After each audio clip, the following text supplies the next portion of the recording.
The US government has just implemented a devastating ban on Huawei. So let's talk about what exactly we know about the ban, how this will impact the Android ecosystem and Huawei, and how absolutely messed up this situation is politically. And I didn't have time for fancy animations, so you'll just have to bear with my face for this one.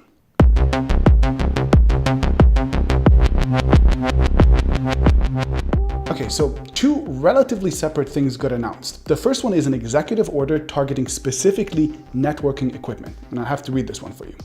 It bans American network operators from installing foreign-made equipment that could pose a threat to national security. So this is only targeting networking equipment like 3G, 4G, 5G towers and radios and stuff like that.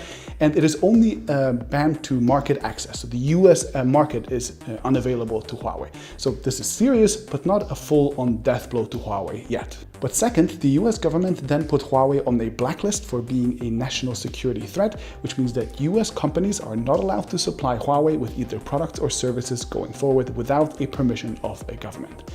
And that is very serious. The most important partnership Huawei will be losing is undoubtedly that with Google over Android. And let me read the official quote here. Huawei will immediately lose access to updates to Google's Android operating system. Future versions of Huawei smartphones that run on Android will also lose access to popular services, including the Google Play Store, Gmail, and YouTube apps. So if I understand this correctly, it means that future Huawei phones will come without Google services by default. And for current Huawei phones, Huawei really has two options, neither of which are good. One, they can leave the phones as they are and not update them, in which case they can keep the Google services running, or they can update those phones to keep them secure and up to date, in which case they will lose access to the Google services. Again, none of those are good options. The official Huawei response to this is that Huawei will continue to provide security updates and after-sale services to all existing Huawei and Honor smartphones and tablet products, covering those that have been sold and that are still in stock globally. But honestly, that leaves me with more questions than answers. Like, they specifically only mention security updates, not feature updates. Does that mean that existing Huawei phones will never get feature updates anymore? And what about those security updates? Will they break compatibility with Google Play services? Or can they somehow still be verified? And what about new phones? What will they be running? These kind of questions we just don't have any answers for yet. What we do know is that Huawei will continue having access to the Android open source project. After all, it is an open source project that is available for anyone to use, and it is only the Google services on top that Huawei is banned from accessing. And remember, Huawei actually has a very successful Android version that they use on their Chinese devices that does not include any Google services. They have their own app store, their own security services, all this kind of stuff. So Huawei isn't entirely lost on this, but making that work in the West and outside of China will be incredibly difficult. Android users outside of China tend to rely on Google services a lot, but even those that knowingly avoid Google apps, for example, still rely heavily on background processes from Google, like Google Play services, malware protection, location services, and so on. And all that stuff will be missing from Huawei's version as well. And even third-party applications, so those are apps that were not even written by Google, might not work on Huawei phones in the future. Because a lot of these applications, they talk directly to a Google service somewhere on your phone. For example, banking applications check with a Google service if your phone is unrooted and in a secure condition, and will only run if that is true. If that Google service is nowhere to be found, they will most probably just never work. And that means that application developers would have to rewrite their apps to account for whatever Huawei comes up with to replace the Google services with. And that is quite unlikely to happen. And then there's the problem with app stores. There is simply no good alternative to the Google Play Store outside of China. I mean, there's maybe the Amazon App Store, but that is from a US tech company as well, so that wouldn't really be an option, which means that Huawei would probably have to build their own app store, which will be a huge task as well. So that is about the extent of the Google issue, but other American companies will also be banned from supplying Huawei with their stuff. For example, Intel, Nvidia, and Microsoft. So Huawei's new laptop business is probably completely dead in the water. I mean, that's the processor, the graphics card, and the operating system. What can you do without those? And then Intel also supplies Huawei with processors for their server business, so that might be in trouble too. Thankfully for Huawei, they are one of the very few phone makers that do have their own mobile processor business, so they make their own mobile chips and don't have to rely on Qualcomm for everything they do, but they still use some Qualcomm tech like audio codecs, for example, but I guess that is not a huge deal. Now, Huawei has said that they have stockpiled 3 months worth of components in advance because they were somehow expecting this, so they will not go out of business right away. But man, all of this sounds absolutely terrifying. Alright, so that's about as much as we know about these bans. Now let's talk about why these bans were implemented. And there are really 2 reasons that I could find. One of them I find relatively legitimate, the other I don't. And I think it is actually quite dangerous and irresponsible. So what I personally think is a legitimate concern is network security. Countries around the world, including China by the way, are getting very careful with what equipment from political rivals they will allow to go into their core networking infrastructure.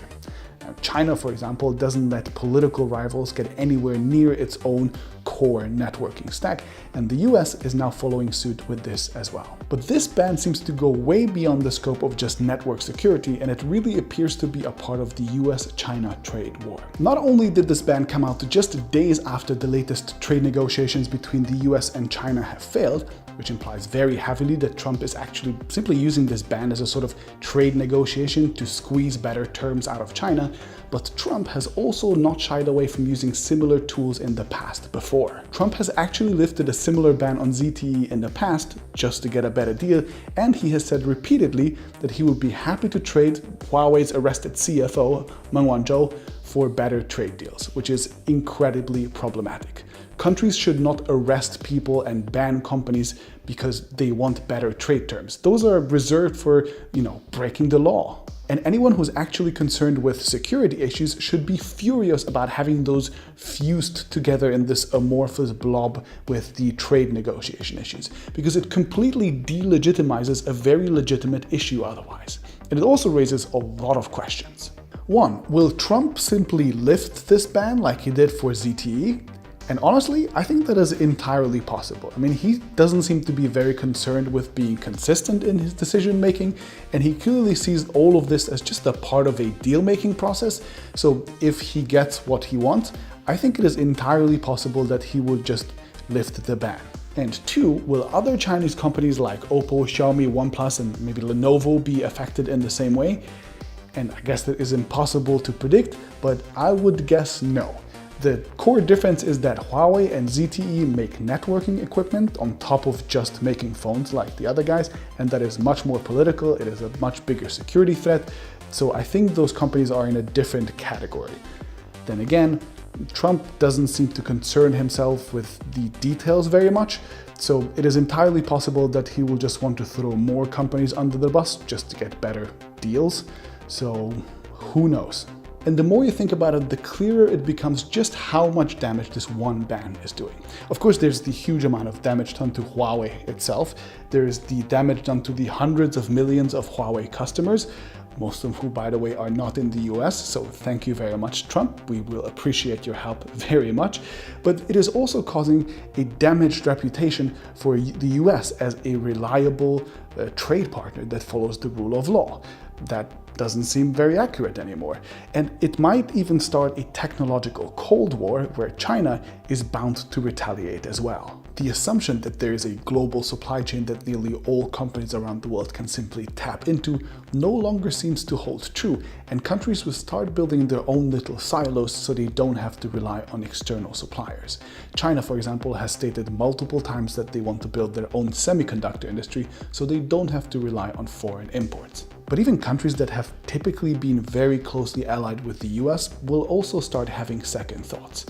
German chipmaker Infineon, for example, had to stop supplying their chips to Huawei as they apparently included a lot of US technology. And you can bet that these sorts of companies will start looking for replacements to said US technologies. And Huawei being forced out of the Google ecosystem will also mean that Android as an ecosystem will become more fragmented. Of course, there will be Huawei itself, but think about other companies as well. Over the last couple of years, us geeks, we have been cheering on these companies as they finally started embracing, clean stock Android and using Google apps and services instead of writing their own version of everything. But if these Google services can just be pulled away from their operating systems because of some trade tensions, you can bet that all the big companies will start going back to writing their own software for everything. And honestly, the only potentially positive outcome from this ban is that maybe a real alternative to the Google-owned Android ecosystem will appear on the market. It will be incredibly difficult to pull it off, but smartphone companies are finally properly incentivized to do so. Huawei has apparently even built a whole new operating system as a contingency plan for situations like these. So it'll be really interesting to watch that. Okay, so for the last 2 weeks, I have coincidentally been working on a video that will be a fantastic follow-up for this one. It is a video explaining how Google pulled out a lot of the parts of the Android open source project and put them into little Google services. So it will explain very well how losing access to the Google service layer will impact Huawei, for example. So if you want to see that, be sure to subscribe. And if you want to support my channel, go to enthusiast.store and buy my merch. We have a $5 discount on Enthusiast t-shirts to celebrate the beginning of the tech Cold War, I guess. So if you like them, buy them. And either way, I'll see you in the next video.